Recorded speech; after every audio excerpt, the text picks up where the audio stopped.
সেদিন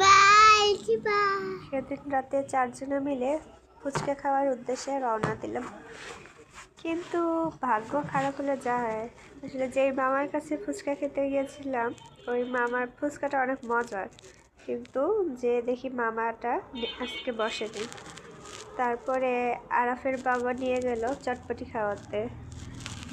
এখানকার চটপটি নাকি অনেক মজার, তাই টেস্ট করতে গেলাম। আর অনেক দিন ধরে চটপটি খাওয়ানো, প্রায় 6-7 বছর। আসলে চটপটিটা খুব মজার ছিল সত্যি। এই যে যাওয়ার পথে আরহাম তার দুষ্টুমি শুরু করে দিয়েছে। এই যে গাছে উঠে এসে বলে গাছে উঠবে, গাছের আর বেশি দূর যেতে পারেনি। এখন আবার রাস্তার মধ্যে স্পাইডারম্যান পেয়েছে। দেখেন আরেকটা বাচ্চা বন্ধু।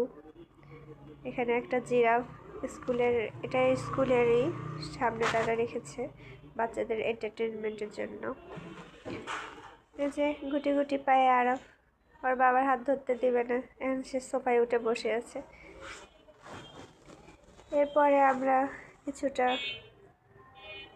এই যে আরহাম দেখছে পাশে কি আছে, তার বড় ভাই গেছে, তাকে তো যেতেই হবে।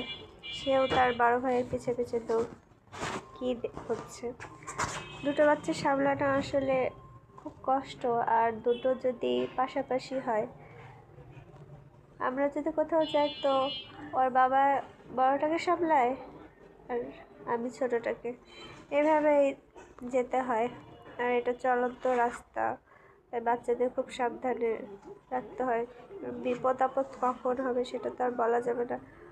আরহামের হাত ছেড়ে দিলেই ওর একদম রাস্তায় দৌড়। ও খুব চঞ্চল, বিশেষ করে ওকে নিয়ে রাস্তায় বের হওয়া মানে, আমি তো কখনো একা বেরই হই না ভয়ে।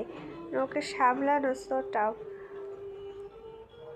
ও এত চঞ্চল।